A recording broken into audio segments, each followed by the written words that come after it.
আমরা দাওয়াত ইসলামের বিরোধী কেন? কথা বলে না এরা? ভালোটা বলে, মন্দটার বিরুদ্ধে বলে না। মন্দটার আপনারাও যদি ওইভাবে হন, আমি বলবো পৃথক হয়ে যান। আপনি দাওয়াতুল খায়রের উপযুক্ত নন। দাওয়াতুল খায়রের মিশন যদি আপনি কাজ করতে চান, আপনাকে সহিহ আকীদা মানতে হবে, আর বদ আকীদা যাদের সেটাও তুলে ধরতে হবে। নাম না ধরো, তখন ডল্লাইলে নাম না ধরো। তত যদি ডল্লায় নাম না ধরো, তুমি বলা মানুষ আফরে লম্বানো হইম নামাতে ব্যাঙ্গরো বাইতে না হইম এবার বলা মানুষ চিহ্ন নাকি? আমি দু লম্বা, হ্যাঁ লম্বা হইলে দোষী। ব্যাগের তর হ্যাঁ ব্যাগের বাইতে হইলে দোষী এবার কি? হ্যাঁ, আর সবুজ্জামান বদাখিদা যারা, তাদের নাম ধরে বলতেছি, আমি দোষী কেন হব? আপনার যদি ভয় লাগে আপনি না বলতে পারেন, এটা আপনার ইচ্ছা, কিন্তু বদ আকিদা কি এটা বলতে হবে। কেউ না বদ আকিদা কি এটা বলতে হবে। ইমকানে কিযিবের বিরুদ্ধে আলা হযরত কলম ধরেছেন। খতমে নবুয়তকে নানতুবি গড়বড় করেছে, আলা হযরত কলম ধরেছেন। মিলাদুন নবীর বিরুদ্ধে, আল্লাহর সুবুহিয়তের বিরুদ্ধে আল্লাহ মিথ্যা বলতে পারেন, এটা বলেছে দেওবন্দিরা। গাঙ্গুহি আম্বিটুবি আলা হযরত কলম ধরেছেন। আশরাফ আলী থানভী রাসূলের এলমের মতো এলম গরু ছাগলের কাছে আছে, এটা বলেছে, আলা হযরত কলম ধরেছেন। আপনি মাসলাকে আলা হযরতের অনুসারী হলে আপনি কেমন? আপনি যদি কি না করেন, প্রতিবাদ না করেন, নাম না ধরো না, তখন যদি কি কেউ ওয়াহাবিকে ভালোবাসি না, ওয়াহাবি ভালো না, ওয়াহাবিকে ভালোবাসি না, ওয়াহাবির আকীদা গন্দা, এই কারণে এখন এমন কিছু মানবদের দেখলাম যারা ওয়াহাবিদের 14 গোষ্ঠী ধরে ফেলছে।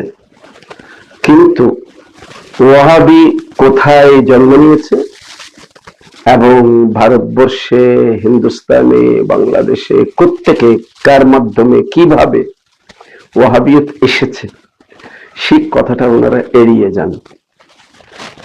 ওটা জানি না কেন তারা সেদিকে যান না। তো আমি সেই অমুক সত্যটা বলে দিয়েছি যে ভাই এটা কেন বলেন না। ওয়াহাবিয়ত জন্মলাভ করেছে সৌদিয়াতে, নজদের মোহাম্মদ বিন আব্দুল ওয়াহাব নজদি তার জনক। আর যেটাকে সালাফি বলা হয়, সালাফিয়ত, সেটাকে আমাদের ভারতবর্ষে, বাংলাদেশে যিনি সগৌরবে এনেছেন, ওনার নাম হচ্ছে জনাব সৈয়দ আহমদ বেরলভী সাহেব। এবং আমি বলেছি এটা সত্য কথা, মিথ্যা প্রমাণ করতে পারলে কোটি টাকার ছেলে, এভাবে বলেছিলাম। এরপরে অনেকে আমার বিরুদ্ধে বিষোদ্গার করেছে, নানা ধরনের কথা। কেউ তো চ্যালেঞ্জ গ্রহণ করেছে, আবার কেউ লাইভে এসে নানা ধরনের কথা বলেছে। উনি রাসূলের আওলাদ, ওনার বিরুদ্ধে কথা বলছি, জানি না রাসূল আমার উপর নারাজ। বলতেছিলাম যুগশ্রেষ্ঠ আলেমদ্বীন, উনিও সাদাত সৈয়দ আজিজুল হক শের বাঙ্গালা কাদের রহমতুল্লাহ আলাইহি, উনি স্পষ্ট ভাষায় বলেছেন সৈয়দ আহমদ বেরলভী উনি একজন গুস্তাখ রাসূল, এবং ওনার সিলসিলা কর্তৃত, ওনার সিলসিলা এটা মুত্তাসিল নয়, এটা মুনকাতে। যাই হোক, অনেক মাওলানা যাদেরকে এখনো হয়তো মাওলানা বলতে গেলে কিছুটা সময় লাগবে, এমন কিছু ছেলেপেলেরা পর্যন্ত লাইভে এসে আমার বিরুদ্ধে নানা ধরনের কটূক্তি করেছে। আমি কয়জনের জবাব দেব, কয়জনের কথা বলবো? এক কথাই বলেছি যে যা বলেছি এটাই সত্য, ইতিহাসের অমোঘ সত্য হলো এটা। কোরআন সুন্নাহর এখানে কোনো দলিল নয়, ইতিহাস। আলহামদুলিল্লাহ, আমি বর্তমান লকডাউন অবস্থায়, ঘরে অবস্থানরত অবস্থায় এখন আমার কাছে যে সমস্ত অকাট্য দলিলগুলো রয়েছে ঐতিহাসিক, সেগুলিকে একত্রিত করে আমি একটা পুস্তিকা রচনা করছি, যার নাম মুখোশের অন্তরালে। এই সমস্ত মুখোশধারী মাওলানারা যারা সুন্নি বলে, ভাই মিলাদ কিয়াম ওরস ফাতিহা এগুলা সুন্নি হওয়ার মাপকাঠি নয়, এগুলা সুন্নিদের মামুলাত, এগুলো সুন্নি মুসলমানের কাজ, এগুলো সুন্নি মুসলমানের আকায়েদের অন্তর্ভুক্ত নয়।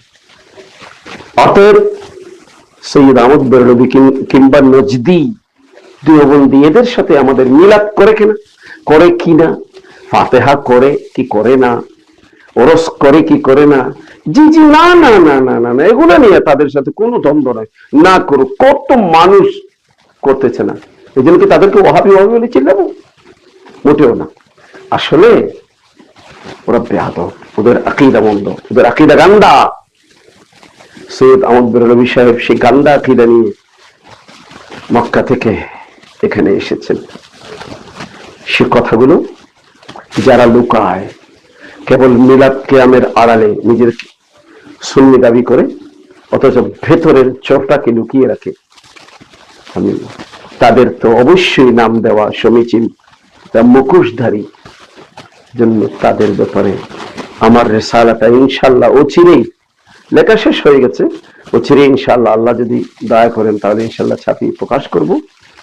আপনারা অবশ্যই পড়বেন, না পড়লে জানবেন কোত্থেকে, মুখোশের অন্তরালে ইনশাআল্লাহ আপনারা পাবেন অচিরে।